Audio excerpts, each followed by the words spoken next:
여러분 안녕하세요. 여러분 스마트폰에는 연락처가 몇 개 정도 저장되어 있나요?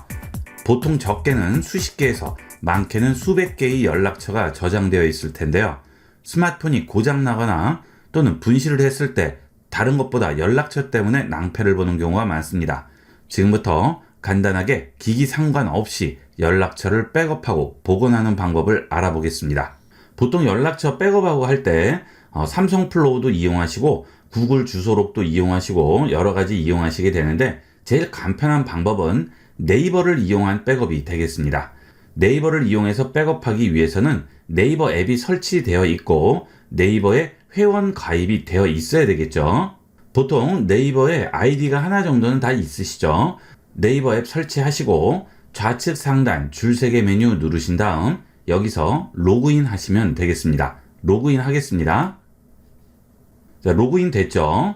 자, 그 다음 여기 있는 기본 메뉴에서 우측으로 가시면 여기에 주소록이라고 있죠? 혹시 여기에 주소록이 없으신 분들은 아래쪽으로 내려가시다 보면 내 도구에 가시면 주소록이 있습니다. 여기서 주소록으로 들어갑니다. 그러면 연락처가 한두 개 있는 분도 있으시고 하나도 없는 분도 있을 거예요. 자, 여기서 우측 상단 줄 3개 메뉴 누릅니다. 그리고 아래쪽에 보시게 되면 폰 연락처 업로드라고 있죠. 여기 있는 폰 연락처 업로드를 하게 되면 내 스마트폰에 있는 연락처가 전부 네이버로 전송이 되게 됩니다. 그 대신 네이버에 있는 내 공간으로 전송이 되는 거죠. 전송된 연락처가 다른 사람에게 공개되거나 하는 일은 없으니까 안심하셔도 되겠습니다. 여기서 폰 연락처 업로드 누릅니다.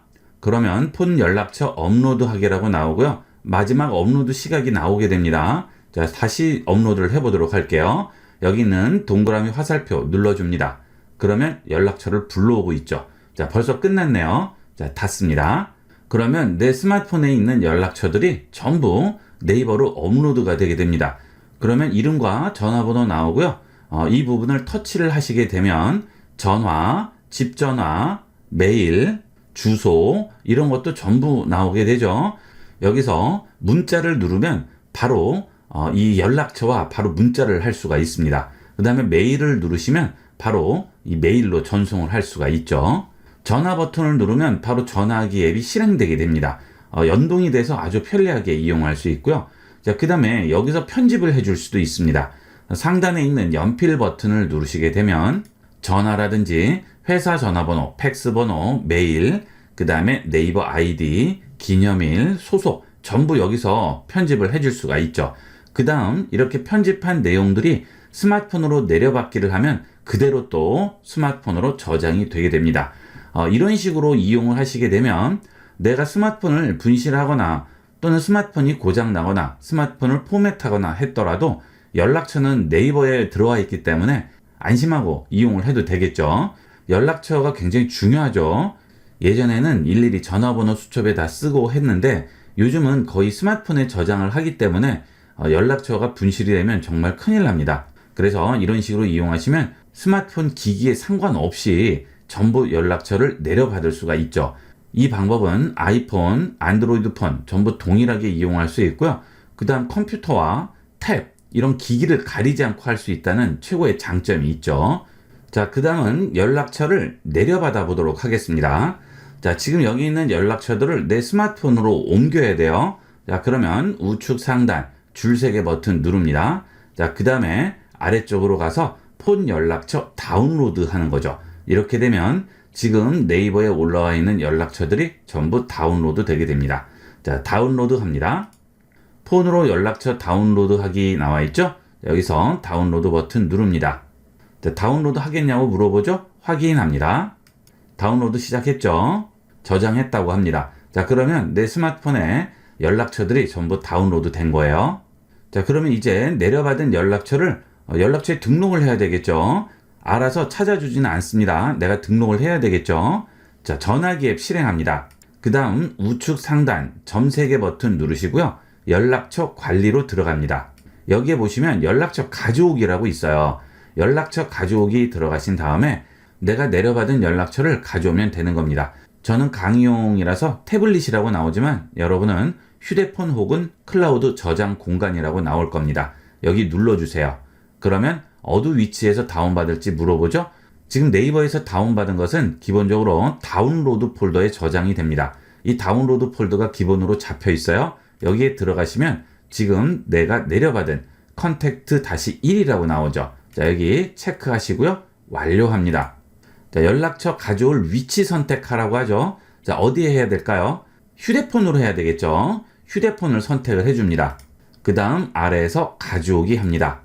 그러면 네이버에서 다운받은 연락처가 내 휴대폰에 전부 저장이 되게 되고 연락처에 등록이 됩니다. 확인합니다.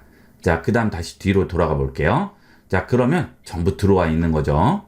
자, 이렇게 들어오게 되면 중복돼서 들어오는 경우가 있습니다.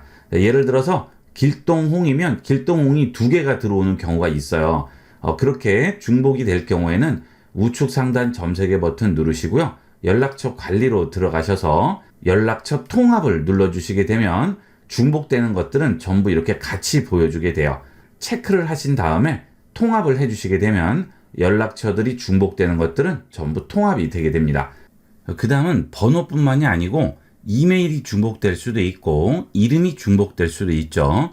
자, 이메일을 누르시게 되면 중복되는 이메일이 전부 같이 나오게 됩니다. 이런 것도 통합을 해주실 수 있고요. 이름을 주시게 되면 이름이 중복되는 것도 통합을 할 수가 있죠. 번호나 이메일 이름에서 중복되는 것들을 전부 하나로 묶어서 하나의 연락처로 만들어 줄 수 있습니다. 여러분들이 연락처에 보시면 이렇게 메일이나 이름 또는 번호가 중복되는 것들이 한두 개씩은 꼭 있을 거예요. 이런 식으로 해서 통합을 해주시면 훨씬 편리하게 이용을 할 수 있고요. 그 다음 네이버로 이렇게 백업을 했는데 얼마 후에 또 연락처가 추가가 되겠죠. 그러면 다시 네이버로 백업을 해야 되겠죠. 자, 그러면 연락처들이 중복이 될 거 아니에요.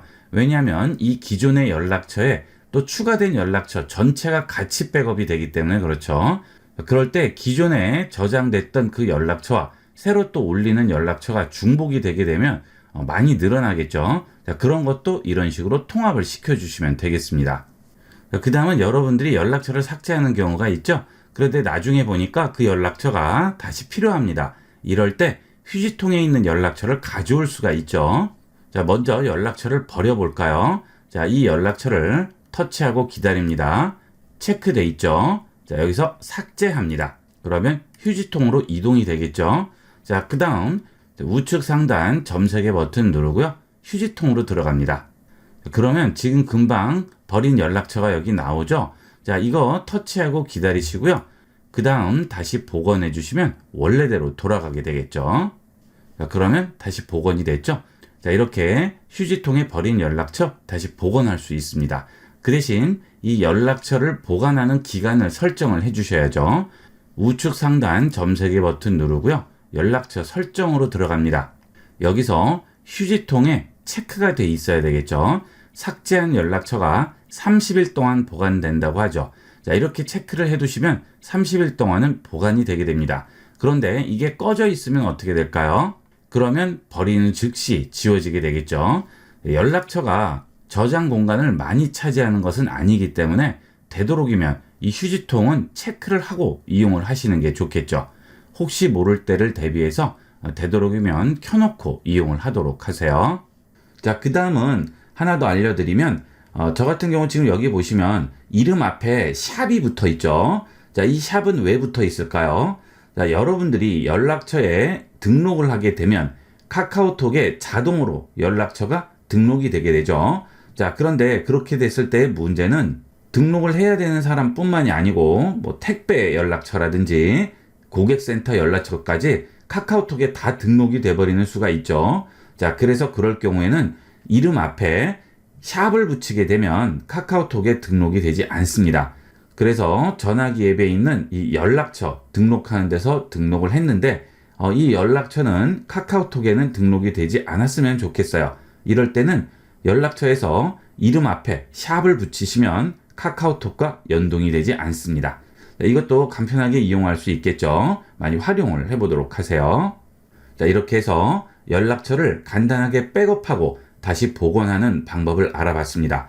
이런 식으로 하는 방법은 기기를 가리지 않고 PC에서도 그대로 이용할 수 있기 때문에 아주 편리한 방법이 되겠습니다. 많이 활용을 해보도록 하세요. 스마트폰의 기본 기능을 제대로 활용하지 않고 불편하게 사용하고 계신 분들이 많습니다.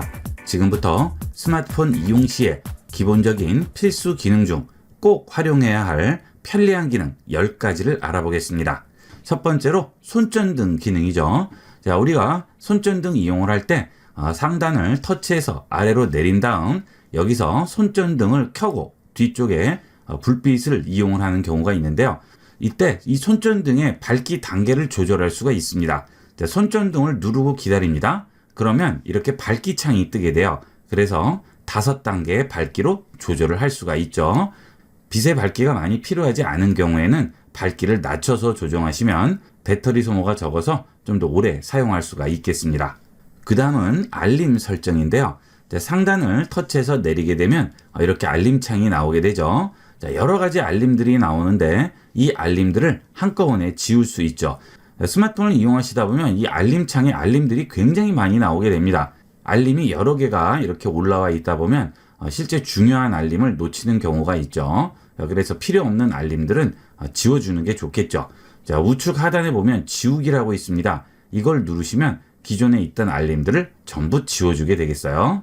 자, 그 다음은 알림이 왔는데 잠시 후에 잊어버릴 것 같아요. 그래서 한 번 더 상기를 시켜줬으면 좋을 것 같습니다. 그럴 때는 우측에 있는 화살표를 누르시고요. 우측 아래에 있는 종 모양을 누릅니다. 그러면 아래 시간이 지난 후 다시 알림 표시한다고 하죠. 내가 원하는 시간을 지정하고 저장을 해주시면 해당 시간이 지나면 다시 알림을 주게 되겠죠. 중요한 알림인데 잊어버릴 것 같을 경우에는 이런 식으로 시간을 설정을 해서 알림을 한 번 더 오게끔 만들어주면 되겠습니다.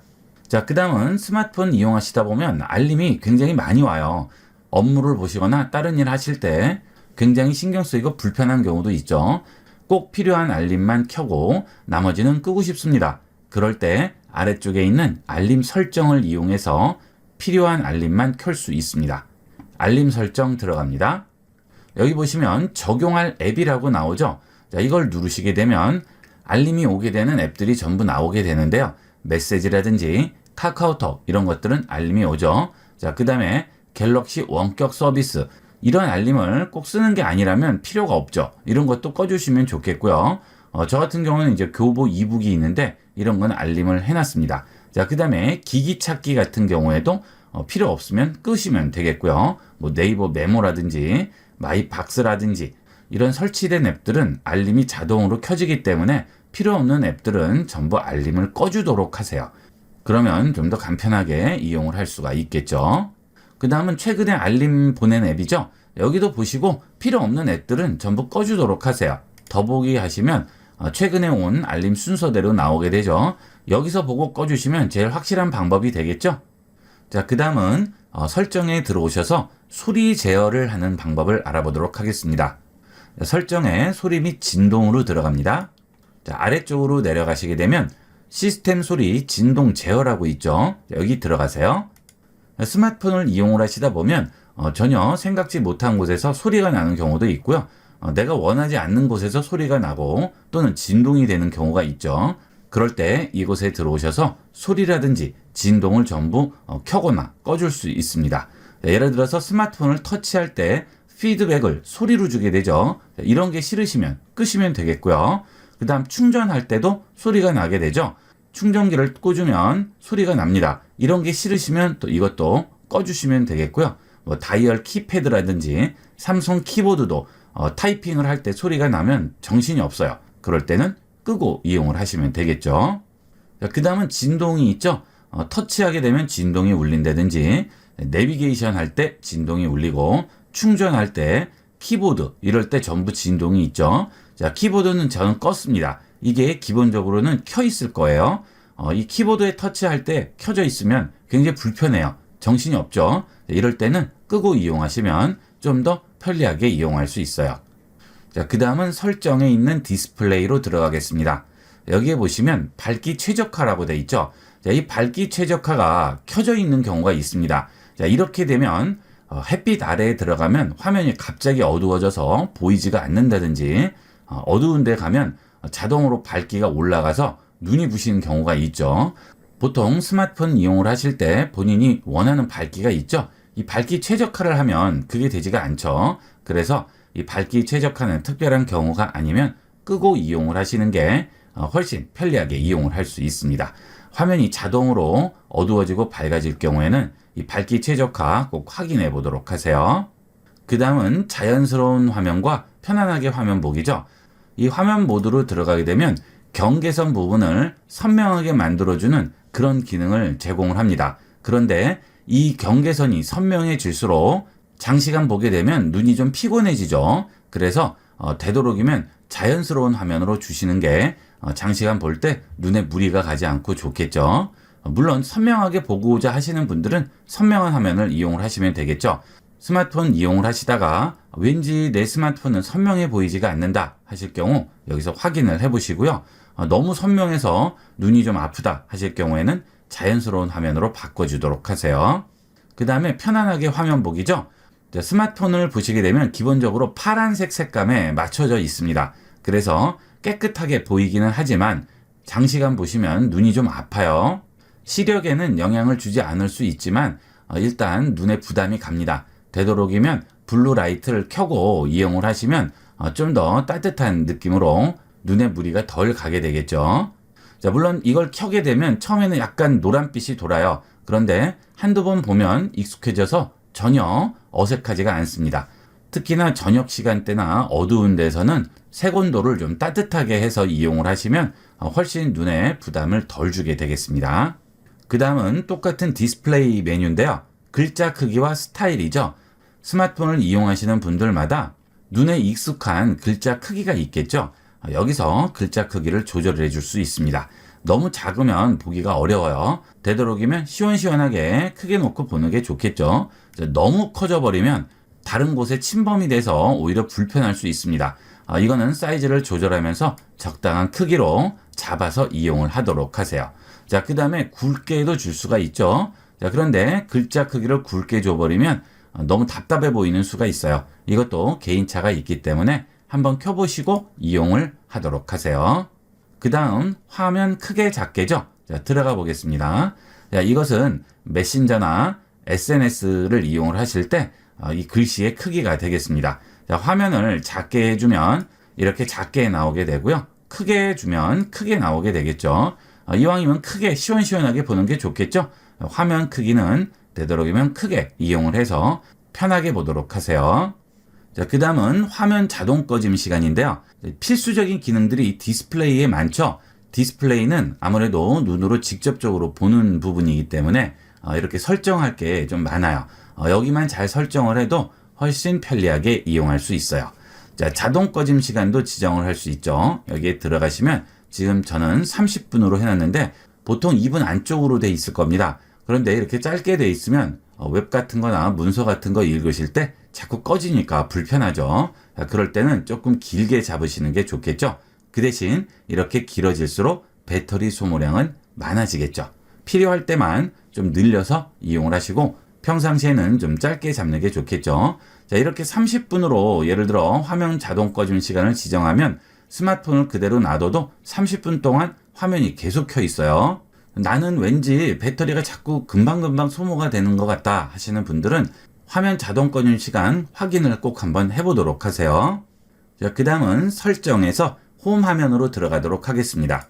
자, 홈 화면 들어오시게 되면 홈 화면에 앱스 버튼 표시라고 나오죠. 자, 이 부분도 꼭 켜고 이용하도록 하세요. 자, 저 같은 경우에는 이렇게 앱스 버튼이 하나 나와 있어요. 그래서 이 버튼을 누르면 앱스 화면으로 바로 넘어가게 되죠. 자, 이 버튼이 없으면 어떤 식으로 넘어가죠? 하단을 위로 쓸어 올려서 들어가게 되죠. 자, 그런데 다른 앱들을 이용하거나 할 때는 이렇게 터치해서 올리게 되면 제대로 나오지 않는 수가 많아요. 그래서 굉장히 불편합니다. 하지만 이 앱스 버튼이 있으면 어떤 앱이든 이 앱스 버튼만 누르면 바로 앱스 화면으로 들어가게 되겠죠. 자, 이거 굉장히 편리합니다. 되도록이면 이 버튼 꼭 꺼내놓고 이용하도록 하세요. 자, 그 다음 다시 홈 화면에서 아래쪽에 가시면 홈 화면 쓸어내려 알림창 열기라고 나오죠. 자, 이것도 필요하시면 켜고 이용하도록 하세요. 자, 이 부분이 꺼져 있게 되면 상단 부분을 터치해서 내려야만 알림창이 열리게 되지만 이 부분이 켜 있으면 홈 화면에 아무 곳이나 터치해서 내리면 알림창이 바로 열리게 됩니다. 자, 이렇게 화면 중간에 아무 곳이나 터치해서 내려도 바로 열리게 되겠죠. 그렇지 않은 경우에는 상단 부분을 제대로 터치해서 내려야만 알림창을 열 수 있죠.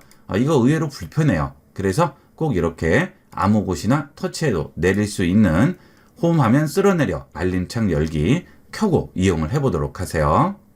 자, 그 다음 설정에서 아래쪽으로 내려가시다 보면 배터리 및 디바이스 케어라고 있습니다. 자, 여기 들어갑니다. 자, 스마트폰을 조금이라도 관리를 하면서 이용을 하시면 배터리 사용 시간이라든지 저장 공간이라든지 속도 같은 것들을 좀 더 빠르고 편하게 이용을 할 수 있는데 그것을 일일이 관리를 하려면 복잡하죠. 그리고 시간을 또 따로 할애를 해야 되고 귀찮습니다. 가장 간단하고 빠르고 편리하게 관리할 수 있는 방법은 디바이스 케어에서 최적화하는 방법이 되겠습니다. 저는 보통 2, 3일에 한 번씩 눌러줘요. 여러분들도 2, 3일에 한 번씩만 눌러주셔도 훨씬 빠르고 쾌적하게 이용을 할 수 있어요. 자, 최적화 눌러주시면 배터리라든지 그 다음 저장 공간, 메모리를 최적화 해주게 됩니다. 완료합니다. 그러면 완벽하다고 나오죠. 자, 이렇게 하지 않으면 배터리 저장 공간, 램, 디바이스 보호 일일이 들어가서 다 설정을 해야 돼요. 귀찮죠? 이렇게 하는 게 훨씬 빠르고 편리합니다. 2, 3일에 한 번 정도만 이렇게 디바이스 케어로 최적화 시켜주시고요. 일주일에 한 번 정도만 재시동만 해주셔도 2, 3년 이상 된 스마트폰들도 쾌적하고 빠르게 이용을 할 수가 있겠습니다.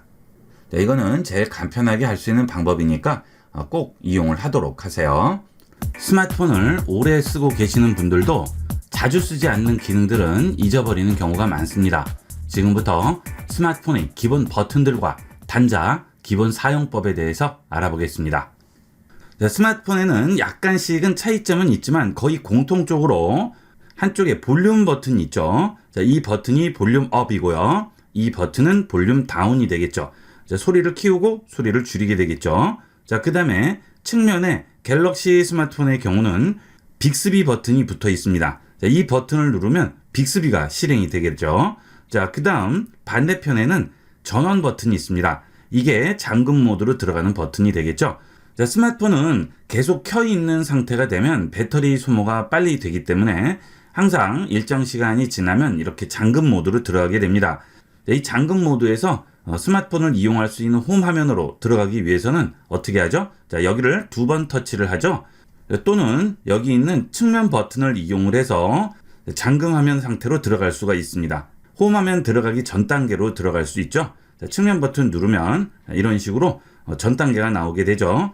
여기서 우측이나 좌측으로 한번 쓸어주면 이런 식으로 들어오게 되죠. 이 스마트폰을 쓸어주실 때 손으로 쓸어주는 걸 연세 드신 분들은 특히나 잘 못하시는 경우가 많죠. 자, 쓸어주실 때 이런 식으로 자꾸 쓸어주시니까 스마트폰과 손이 터치하고 있는 시간이 짧기 때문에 다음 단계로 넘어가지를 못합니다. 그래서 화면을 쓸어주실 때는 터치하고요, 그냥 쭉 밀어주시면 됩니다. 이렇게 잠깐 닿을 필요가 없고요. 그냥 터치하고 끝까지 이렇게 쭉 당겨주시면 바로 넘어가게 되죠.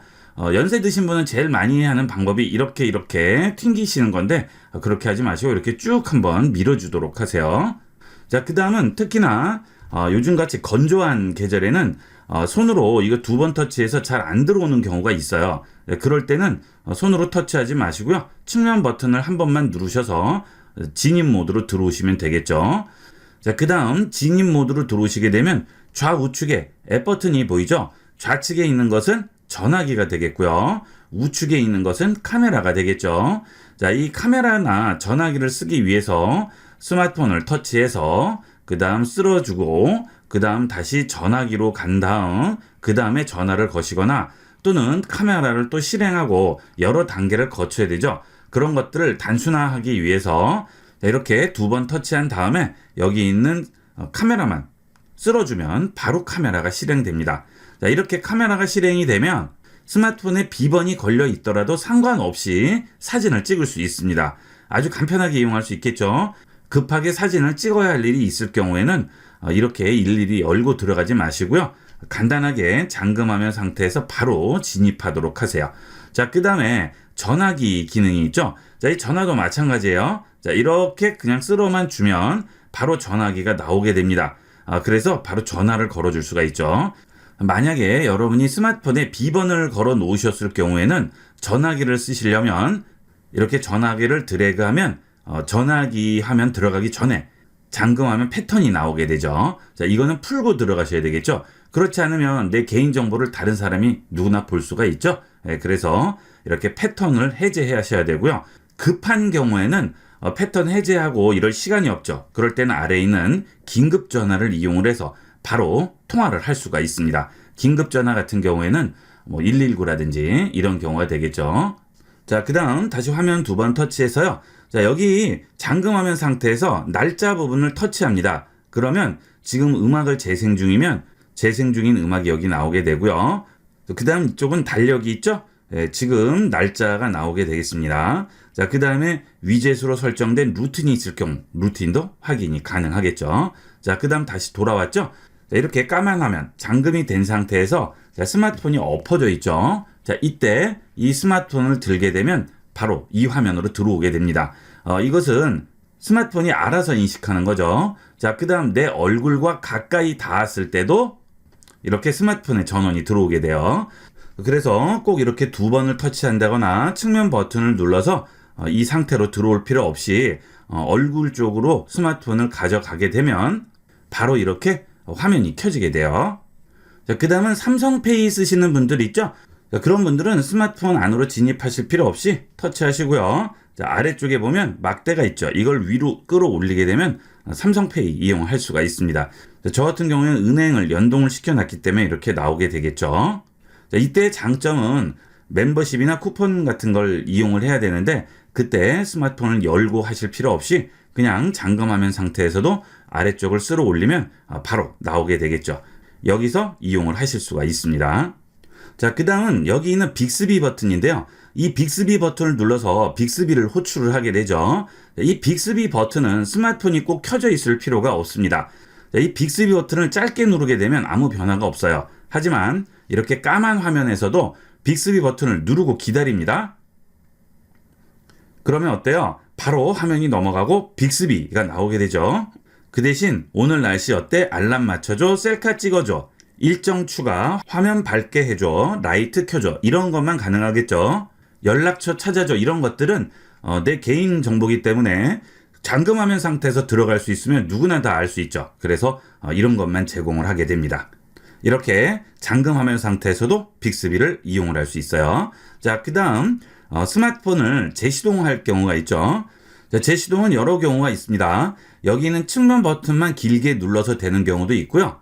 그 다음 여기 있는 볼륨을 내리는 버튼과 전원 버튼을 동시에 눌러서 재시동을 하는 경우도 있죠. 자, 저는 전원 버튼만 눌러주면 재시동이 됩니다. 해볼게요.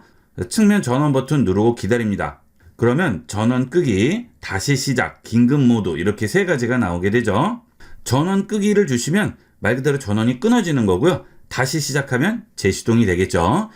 제가 이거 말씀드리는 이유는 최소한 일주일에 한 번 정도는 재시동을 해주시는 게 좋죠. 스마트폰 속도도 훨씬 빨라지고요. 저장 공간도 절약을 할 수 있고 좀 더 쾌적하게 이용을 하실 수가 있습니다.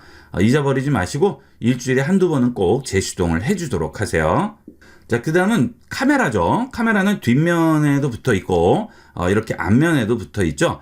그런데 이 뒷면 카메라가 많은 이유는 뭘까요? 자, 일반적인 카메라는 렌즈가 2개가 있어서 이 렌즈의 거리가 가까워지거나 멀어짐으로써 초점을 맞춰주게 됩니다. 그래서 가변 초점이라고 하죠. 멀리 있는 것은 초점을 좀 떨어뜨려 주고요. 가까이 있는 것은 초점을 좀 가깝게 맞춰주게 이렇게 렌즈의 거리를 조절을 하는데 스마트폰은 어떻죠? 너무 얇아서 이 렌즈 거리가 조절을 할 수가 없어서 고정되어 있는 겁니다. 그러다 보니까 가까이 찍을 때는 이 렌즈를 쓰다가 중간 거리는 이걸 쓰고 먼 원거리는 이걸 쓰게 되겠죠. 자, 이거는 우리가 바꿔주는 게 아니고 스마트폰 자체에서 알아서 바뀌게 되죠. 그래서 이런 렌즈가 많이 붙어 있으면 좀 더 여러 가지 다양한 거리의 사물을 깨끗하게 찍을 수가 있죠. 그래서 이 카메라 개수를 많이 늘리고 있습니다. 앞으로는 기술이 점점 발전하면서 스마트폰 카메라도 렌즈 하나로 해결을 할 때가 오겠죠. 자, 그 다음에 앞면 카메라죠. 그래서 이 후면 카메라보다는 앞면 카메라의 화질이나 해상도 또는 찍을 수 있는 범위가 훨씬 작은 거예요. 접사 같은 경우 찍을 때는 여기 있는 앞면으로는 안 되죠. 보통 셀카 같은 걸 많이 찍지 풍경 같은 건 이 앞면으로 찍지 않는 이유가 카메라가 성능이 아무래도 이 후면이 더 좋겠죠. 여러 가지를 찍을 수 있어서 그렇습니다. 자, 그 다음에 카메라가 주로 어디 붙어 있죠? 위에 붙어 있죠. 그러다 보니까 사진 같은 거를 찍으실 때도 자, 이런 식으로 카메라를 세워서 찍게 되죠. 자, 그러면 피사체가 이렇게 서 있다고 하면 자, 이 카메라의 높이는 여기고요. 다리 쪽은 거리가 떨어져 있죠. 그래서 왜곡이 되게 됩니다.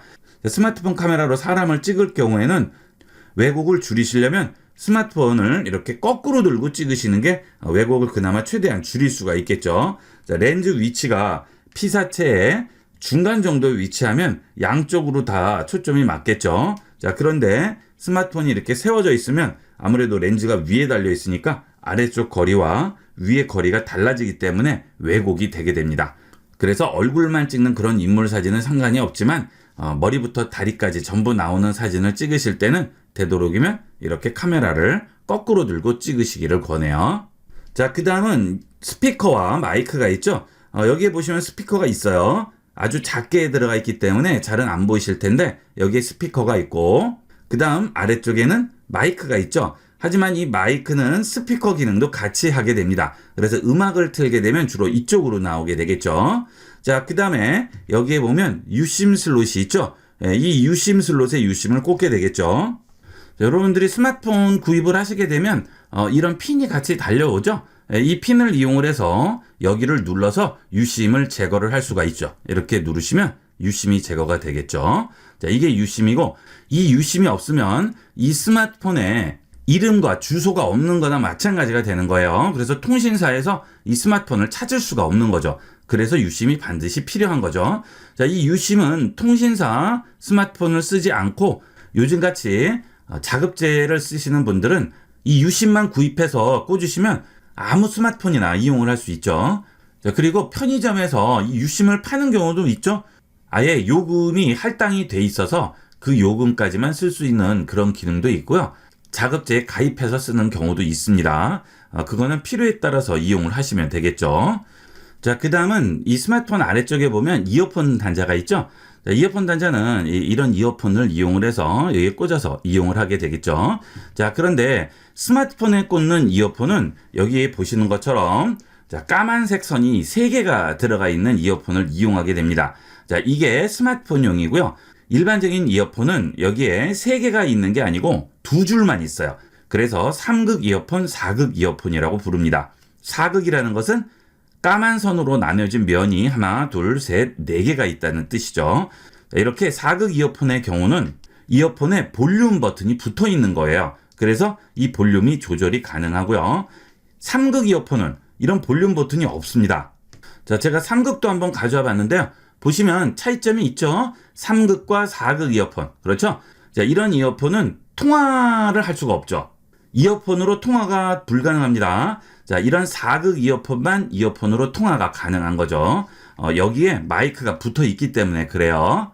그래서 스마트폰에서도 이런 3극 이어폰을 이용할 수 있지만 이 이어폰의 경우에는 통화도 불가능하고 볼륨도 조절이 안 되고요. 4극만 가능합니다. 자, 그 다음은 요즘은 이런 이어폰 단자 자체가 안 달린 그런 스마트폰도 있습니다. 그런 경우에는 USB에 연결을 해서 이용을 하죠. 이렇게 USB 단자에 이렇게 꽂아주고요. 그 다음 여기에 이어폰을 연결하는 그런 방식이죠. 자, 이렇게 연결을 하겠죠. 자, 이러면 이어폰을 이용을 할 수 있겠죠. 자, 이렇게 스마트폰에 따라서 방식이 다르니까 거기에 맞춰서 이용하시면 됩니다. 자, 이 이어폰 단자가 없는데 이어폰만 있으면 아무 의미가 없죠. 이렇게 이어폰 단자가 없는 경우에는 반드시 중간 연결 어댑터가 있어야 됩니다. 자, 이런 거는 구입 시 같이 오거나 아니면 따로 구입을 하셔야 되죠. 자, 그 다음은 요즘 나오는 스마트폰들은 전부 이렇게 USB-C 단자로 연결이 되는 경우가 대다수인데 몇 년 전 스마트폰들은 이 C 단자가 붙어 있지 않고 USB 2.0 단자가 붙어 있죠. 자, 그런 경우에 단자들이 다 다르기 때문에 이런 중간을 연결해주는 어댑터들이 있습니다. 자, 이런 것들인데요. 자, 이 단자의 경우에는 앞부분은 USB-C로 돼서 스마트폰에 연결이 되고요. 뒷부분은 우리가 일반적으로 보는 USB 단자가 있죠. 우리 컴퓨터에서 쓰시는 그 USB를 여기에 그냥 이렇게 꽂아줄 수가 있는 거죠. 자, 그러면 저장 공간 대용으로 쓸 수가 있겠죠. 갤럭시의 경우 삼성 넷 파일 들어가시면 이 USB 디렉토리를 찾아줄 수가 있습니다. 자, 삼성 넷 파일 들어갔습니다. 자, 그러면 여기에 내장 메모리와 USB 저장 공간이라고 보이죠? 자, 이게 지금 우리가 금방 새로 끼워 넣은 USB가 되겠죠. 자, 이렇게 스마트폰에도 이런 단자들을 이용을 해서 여러 가지를 연결할 수 있죠. 그 다음에 이 USB-C 단자를 이용을 해서 USB 2.0을 연결하는 경우도 있죠. 자, 그럴 때는 또 단자가 이런 모양이 있죠. 예, 이것은 여기에 또 꽂아주시면 2.0 단자를 또 이용을 할 수가 있습니다. 자, 그 다음 이런 USB 메모리 말고요. 이런 마이크로 SD 카드라든지 또는 이런 일반 SD 카드를 꽂는 경우가 있죠. 자, 그럴 경우에는 이런 걸 꽂을 수 있는 어댑터가 있어야 되겠죠. 그래서 그럴 경우에는 OTG라는 걸 또 이용을 하게 됩니다. 자, 이것은 연결 단자 반대편에 여러 개를 꽂을 수 있는 것들이 있어요. 그래서 이런 것들도 같이 연결을 할 수 있고, 그렇죠? 자, 그 다음 또 이것도 연결을 할 수 있죠. 이렇게. 자, 그 다음에 여기 있는 USB, 일반 USB도 연결할 수 있습니다. 이런 식으로 다 연결이 가능하죠. 외부에서 갑자기 저장 공간이 부족하셨을 경우에는 이런 식으로 저장을 할 수도 있습니다. 외부에서 사진을 많이 찍어야 된다는 경우나 또는 뭔가 녹취를 해야 된다는 경우가 있다거나 할 경우에 이렇게 저장 공간을 늘려놓으면 스마트폰의 용량과 상관없이 다양하게 이용할 수 있겠죠. 자, 그리고 이렇게 이용을 하게 되면 여기에 키보드와 마우스도 연결이 가능하겠죠. 자, 이런 USB 연결 단자를 꽂아놓고 여기에 마우스나 키보드 연결하면 바로 여기에서 마우스 키보드를 활용할 수가 있습니다. 이 스마트폰은 작은 컴퓨터라고 생각하셔도 되겠죠. 자, 외부 장비나 이런 것들 전부 연결이 가능해요. 자, 그 다음은 전화 연결을 하셨을 때, 자, 이렇게 통화를 했어요. 그리고 전화를 끊어요. 그러면 끊을 때 여기 있는 전화 끊는 버튼을 이용을 해서 끊게 되는데 이게 잘 안 끊기는 경우가 있죠. 그래서 상대편이 전화 끊고 내 상황을 전부 듣고 낭패 보는 경우도 있습니다. 그래서 전화를 끊을 때는 여기 있는 측면 버튼을 이용을 해서 확실하게 꺼주는 게 좋겠죠. 자, 이 버튼을 누르면 전화가 꺼지는데 그것은 설정을 해야 됩니다. 자, 여기 우측 상단 점 3개 버튼 누르시고요. 설정 들어갑니다. 그러면 전화 받기 및 전화 끊기라고 있어요. 여기에 들어가시게 되면 전원 버튼을 눌러서 통화 종료라고 돼 있죠. 자, 이걸 꼭 체크해서 이용을 하도록 하세요. 여기에 체크가 돼 있으면 이제 통화하다가 전화를 끊을 때는 이 버튼만 누르면 바로 전화가 끊어지게 되겠죠. 전화를 끊는 제일 확실한 방법이 되겠습니다. 자, 그 다음은 헷갈려 하시는 분들이 많은 경우인데요. 자, 이렇게 통화 상태가 나왔어요. 자, 이 상태에서 홈 버튼 눌러버리면 지금 통화 화면이 없어졌죠. 자, 이것 때문에 헷갈리시는 분들이 많은데요. 지금 통화 상태일 경우에는 상단에 전화기 버튼이 깜빡깜빡입니다.